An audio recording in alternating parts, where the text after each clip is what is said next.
Itu hal itu semua abjad yang kecil kan, huruf kecil semua. Itu yang baru yang saya rasakan bahwa ternyata sampai sedetail ini pun menjadi hal yang baru untuk anak-anak.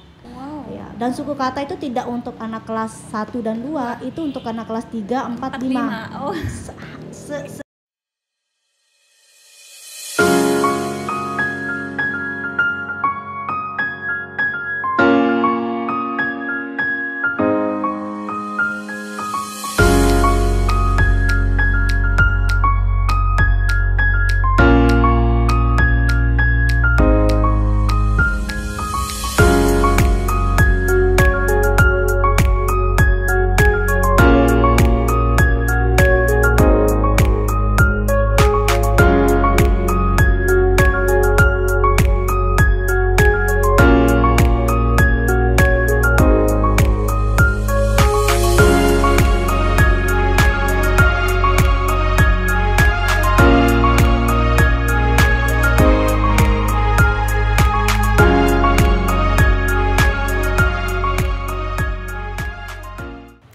Assalamualaikum warahmatullahi wabarakatuh. Selamat sore sahabat bahasa, kembali lagi di Siniar Sasambo, Bincang Bahasa dan Sastra. Kali ini bersama saya Rizky di edisi Bisato, Bincang bersama Tokoh. Berkaitan dengan edisi Ngopi Literasi nih. Kali ini Bisato akan menghadirkan komunitas literasi yang akan berbagi kepada sahabat bahasa seputar program literasi yang diadakan. Telah hadir bersama kita Ibu Tri Sakti Permata dari komunitas Saras Alus. Sorry. Panggilnya Mbak Tris ya. Mbak Tris aja boleh. Bu Tris ya, Mbak Tris dong. Apa kabar nih Mbak Tris? Sehat, alhamdulillah. Alhamdulillah. Full charge. Full charge. Ya, kayak padahal sebenarnya mendadak nih dipanggil nih. Masih bisa menyempatkan hadir di Siniar Sasambo kali ini. Terima kasih Mbak Tris ingin berbagi pengalaman kepada sahabat bahasa. Oke, lagi sibuk apa nih akhir-akhir ini, Mbak? Sibuk ngajar, sibuk kerja. Saya kerja di sekolah internasional sekarang sebagai asisten kelas. Kesibukannya di situ, tapi ini sekolah TK. TK sambil mengajar, sambil juga mengurus komunitasnya. Sambil mengurus komunitas, sambil juga ngajar di sana sini untuk memberdayakan waktu yang banyak. Kemudian mengasah bakat kemampuan mengajar juga diasah terus. Wah, luar biasa nih Mbak Tris, masih muda, aktif dan cantik. Terima kasih Mbak Tris. Berhubungan nih dengan kegiatan dari kantor bahasa Mbak yang seputar pelatihan penulisan yang pernah diikuti oleh komunitas Saras Alus ya Mbak. Kira-kira ada imbasnya gak Mbak sekarang setelah mengikuti pelatihan itu, entah dari Mbak selaku pendiri atau mungkin anggotanya atau anak-anaknya, bisa diceritakan nih Mbak? Kalau imbas itu pasti ada, terutama kayak gini karena waktu pelatihan itu kan ada beberapa penulis yang ada di sana, itu sebagai narasumber dan juga ada beberapa peserta pelatihan yang memang sebenarnya mereka juga penulis gitu. Nah itu sepertinya kayak gimana ya, mereka bisa, kita juga harusnya pasti bisa dong gitu. Dan di situ tapi saya berpikirnya tulisan itu nggak harus dari saya, tapi juga anak-anak murid saya harus juga dong mempunyai skill menulis itu, benar Mbak. Skill menulis dan kemampuan menulis itu bisa muncul kalau kemampuan memahami bacaan dan segala macam itu ada. Jadi mereka harus terliterasi dulu baru mereka bisa menulis gitu.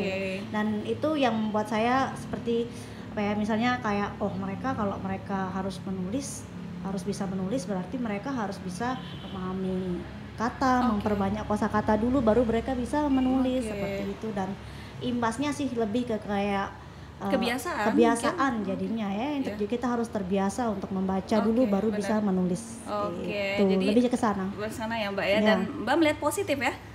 Sangat positif. Belajar kan dari tidak tahu menjadi tahu. Benar ya. Dan tadi membiasakan membaca tadi yang akhirnya nanti sering menulis itu imbasnya seperti itu. Tadi saya sempat mendengar dari Mbak Tris bahwa ada program nih yang perdana dilakukan oleh komunitas Saras Alus. Apa itu Mbak? Sebenarnya Saras Alus itu kan konsep ya. Jadi saya pernah bermimpi Saras Alus ini walaupun dia lokasinya di satu tempat di satu desa ini, tapi konsepnya bisa dipakai di mana-mana. Dan itu yang saya lakukan sekarang di Saras Alus sendiri. Kita coba untuk memberikan waktu sedikit kepada anak-anak untuk melakukan kebiasaan baru, itu yang pertama. Jadi mereka harus mandiri dulu di rumah, tetapi orang tuanya tetap komunikasi dengan saya, alhamdulillahnya itu. Dan tapi yang perdana saya lakukan itu lebih kepada bentuk literasi. Jadi literasi yang pernah saya pelajari itu ternyata itu bisa diterapkan, tetapi masih cukup tinggi standarnya, masih agak tinggi levelnya untuk anak-anak di lokasi tertentu. Benar-benar. Ada yang bisa diterima dengan mudah di lokasi yang lebih modern, ada yang tidak mudah diterima di lokasi yang lebih pelosok, karena saya juga mengajar di 2 tempat yang berbeda lagi. Itu daerah pelosok. Dan itu yang saya ajarkan biasanya, kita seandainya ada satu buku cerita, itu satu halaman itu biasanya kan 1 kalimat ya. Nah, 1 kalimat itu kita pecahkan lagi. Ada di situ bunyi, ada huruf, ada suku kata, ada kata, baru ke kalimat, kemudian baru ke bacaan yang seutuhnya sebanyak buku itu. Dan dari memecahkan bagian-bagian literasinya itu, saya pecahkan sampai ke bunyi, ke huruf, ke suku kata. Itu aktivitas terbaru kita. Karena ini anak kelas 1 pun mereka baru memahami bahwa ada huruf yang kecil loh caranya ditulis. Ada yang tinggi seperti B, D itu kan agak ke atas. Ada yang jatuh J, P, Q kecil. Itu semua abjad yang kecil kan, huruf kecil semua. Itu yang baru yang saya rasakan bahwa ternyata sampai sedetail ini pun menjadi hal yang baru untuk anak-anak. Itu yang saya terus pelajari sampai sekarang. Kemudian setelah kita dari bunyi ke huruf, dari huruf baru kita pindah ke suku kata. Ya, dan suku kata itu tidak untuk anak kelas 1 dan 2, itu untuk anak kelas 3, 4, 5. Sebegitunya gitu. Levelnya, kondisinya seperti itu dan levelnya mereka seperti itu. Jadi itulah hal-hal baru yang saya temukan setelah saya lebih banyak mendapat input bahwa kita dapat modul tapi nggak saklek modul itu doang loh jadi bahan belajarnya, masih harus ada bahan lain yang harus kita pelajari. Kita belajar sebelum mengajar. Itu sih yang saya rasakan. Jadi kalaupun ada kegiatan dan segala macam disuruh datang untuk ada kegiatan kepenulisan apa, saya selalu usahakan datang supaya ini input baru nih bisa dipakai nih, bisa diterapkan nih gitu. Kayak gitu. Dan itu rutin untuk tadi membagi istilahnya mulai menganalitis dari sebuah kalimat itu rutin diadakan seminggu sekali atau 2 kali seminggu. 2 kali seminggu ya. Dan itu tempat. bukan Mbak Tris saja kan yang melakukannya, maksudnya anggota-anggota lain juga membimbing anak-anak kan? Iya benar, itu juga diterapkan. Tapi kalau di Saras Alus itu diterapkan di kelas rendah. Kita punya kelas rendah di Saras Alus. Kita bagi sesuai level kemampuan literasi mereka. Tapi tadi terlihat bahwa kelas 3, 4, 5 juga ternyata masih suku kata. Inilah kondisi ketidakmerataan itu ya Mbak. Tapi perjuangan ini menurut saya sebuah strategi ya Mbak ya. Sebuah strategi bagaimana tadi untuk meningkatkan kemampuan baca, menurut saya bagus. Karena saya pernah baca jurnalnya namanya Bang Junet kita biasa panggil ya, beliau baru pulang S3 dari Australia. Itu beliau sampaikan bahwa kemampuan membaca itu tidak serta-merta ada dari kita lahir. Minat baca, hobi baca itu nggak serta-merta aku lahir, welcome to the world, kemudian langsung bisa baca. Nggak gitu konsepnya. Jadi harus kita membuat situasi lingkungan itu, nuansa di rumah, kayak di sekolah, di lingkungan masyarakat, di mana mereka itu berada pada lingkungan yang gemar membaca. Jadi nggak serta-merta lahir langsung hobi baca, nggak kayak gitu konsepnya. Jadi harus pelan-pelan dibiasakan, kemudian mereka jadinya terpengaruh, ternyata membaca, apa sih membaca itu kegiatannya begini, apa sih yang kita dapatkan dari membaca gitu. Itu yang kebiasaan sebenarnya. Makanya kata belajar, perubahan perilaku dari tidak tahu menjadi tahu itu sangat bagus itu. Dan ini insya Allah akan continue dilakukan Mbak, atau seperti apa nih? Kita continue lakukan, bahkan di jam-jam kosong saya itu saya biasanya menyusun modul. Jadi ada susunan pembelajaran misalnya, bahasa 1 itu materinya yang bunyi, bahasa 2 untuk atau literasi 1 suku kata dan huruf suku kata dan terus-terusnya. Yang bisa dijadikan panduan untuk teman-teman lain yang mengajar. Iya, dan itu memang saya ingin untuk gimana nih biar bisa dibagikan ke teman-teman. Mungkin kita mau melakukan mini workshop lah. Ini loh berhasil dilakukan di sini. Yuk bisa silahkan filenya ini Anda bisa pakai. Itu sedang disusun memang. Mbak Tris. Selain berjuang juga bertekad ingin membagikan hasilnya, ingin juga komunitas lain berhasil dalam mendidik anggotanya. Menurut saya perlu diapresiasi nih. Terima kasih Mbak Tris. Semoga kita bisa membantu nih selalu kantor bahasa dalam proses tadi penyebarluasan metode yang ternyata saya amati juga memang kita harus mulai dari unit terkecil mengajarkan baca. Tidak bisa langsung ini Budi. Enggak bisa. Budi membaca. Harus dari unit terkecilnya seharusnya. Pecahan-pecahan kecilnya ini harus dibikin menjadi keutuhan nanti dia itu. Berhubungan dengan program dari Saras Alus nih Mbak.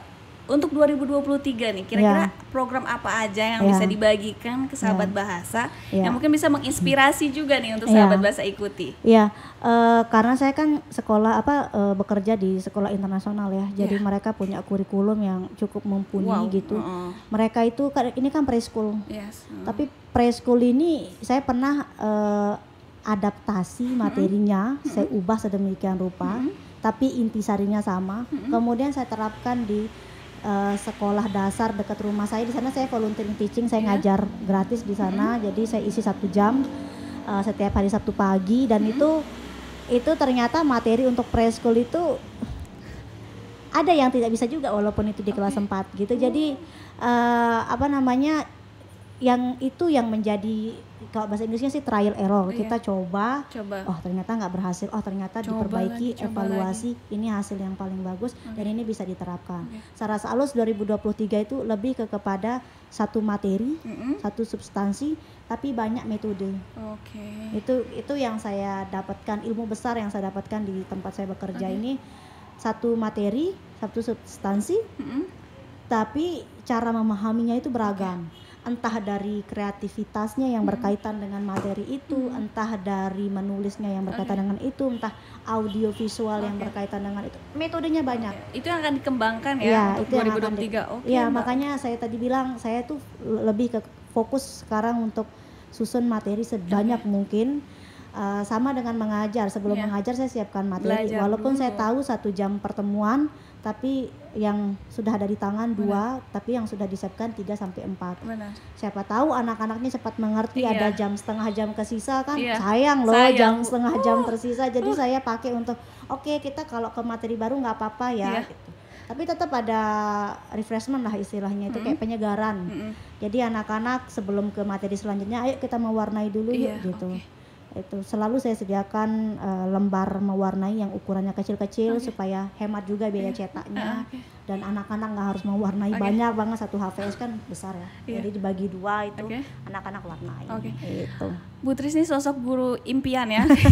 Amin. Saya berharap semua guru seperti Ibu Tris, jadi tidak memandang semua serba material, tapi juga melihat juga bermanfaat untuk anak-anak, kemudian keberlanjutannya tepat guna juga dan tidak takut untuk berkorban.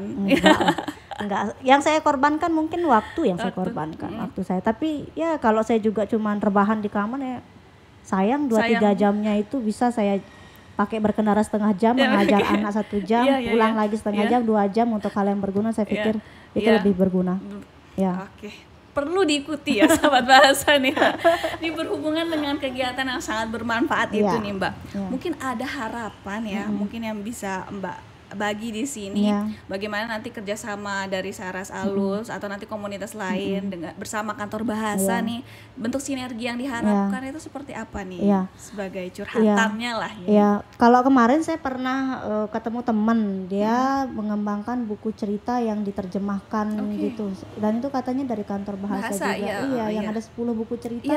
Benar. Saya kurang ingat, kurang cerita terjemahan benar. Udah lama kita ngobrol yang itu, jadi dia bilang seperti itu. Dan wah ini bagus juga nih kalau ada sesuatu yang bisa difasilitasi.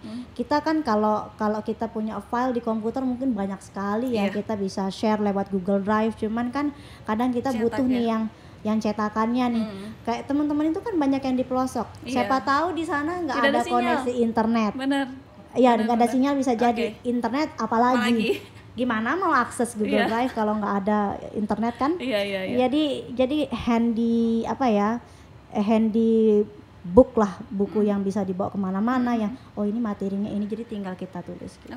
Kayak gitu-gitulah mungkin kita kerjasama lebih kepada bentuk fisik bukunya itu sih sebenarnya. Untuk memfasilitasi ke anggota-anggota komunitas ya, Mbak. Benar. Semoga bisa tercapai Mbak, dikeluh kesahkan saja di podcast kali ini sebagai bentuk harapan ya, pastinya untuk istilahnya mendukung program yang ada di kantor bahasa dan di Sarsalus. Karena gini, kalau kita sendiri yang saya bisa nih ngajar yang ini, kemudian saya ngajar ke sana ke sini itu kan ada risiko di jalan, ada risiko kesehatan juga.